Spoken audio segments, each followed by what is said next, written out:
Hello students and welcome to your another English class. So today we are going to learn the making of a scientist.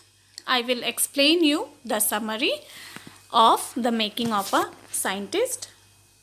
Before we start the story, let's know about the author. Robert W. Peterson was an American newspaper writer who later became a freelance author of magazine articles and books, especially on the topics of sports and scouting. His 1970 Chronicle of Negro League Baseball, titled Only the Ball Was White, was hailed by the New York Times as having recaptured a lost era in baseball history and a rich facet of black life in America.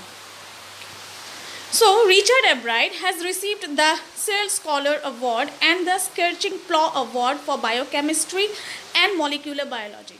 It was his fascination for butterflies that opened the world of science to him. The story is about Richard Ebright, who grew up in the town of Reading in Pennsylvania, USA. As he did not have much to do there, collecting things was his hobby. He used to collect butterflies as a child in kindergarten. Let's look how this curious child who collected butterflies went on to become one of the greatest scientists of the world. The chapter, The Making of a Scientist, is a story about the famous scientist Richard Ebright. Richie, as his mother used to call him, was a very curious child right from his childhood. He had started collecting butterflies in his childhood, and when he was 2 years old, he had already collected all the 25 species found near his hometown. Not one or two, but 25. And he thought it to be an end of butterfly collection until one day his mother bought him a book named The Travels of Monarch X. This was a turning point in his life, and he got more interested in dealing with science. He started with tagging butterflies, which a task given at the end of the book that his mother bought for him. Then, when he first entered the county science fair with a slide of the frog tissue, he lost. He did not win it. Everybody won something, but his project did not win any prize. He was sad, but also understood that to win, he needed to do real experiments and not just make neat and clean models. Then he wrote down to Dr. Urquhart at the University of Toronto, asking him for ideas to make projects. He stayed busy during his high school working on the long list sent to him by Dr. Urquhart. Then, for the next year's fair, he chose the project of looking at the viral disease that killed nearly all the monarch caterpillars every few years. He thought that the reason for this could be a beetle. So he started raising caterpillars in the presence of beetles but could not get any results. So when he showed his trial experiment at the county science fair, his project won a prize. Not because he did not find the viral, but because he knew that beetle was not the reason.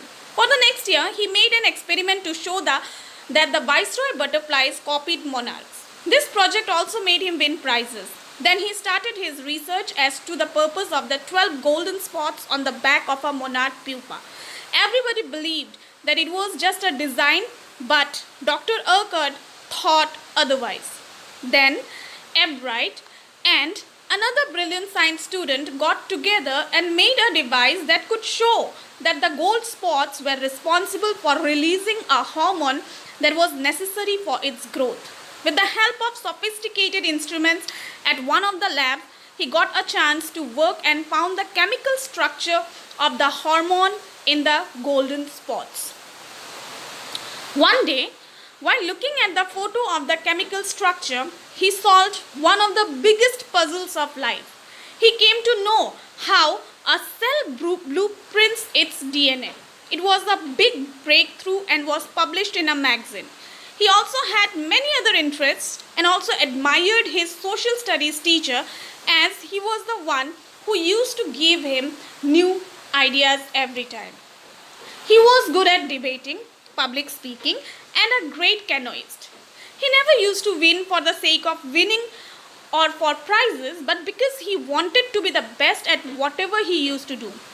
It is shown in this chapter that with the right amount of curiosity, a bright mind, and the will to win for right reasons are the qualities that are needed to be a scientist.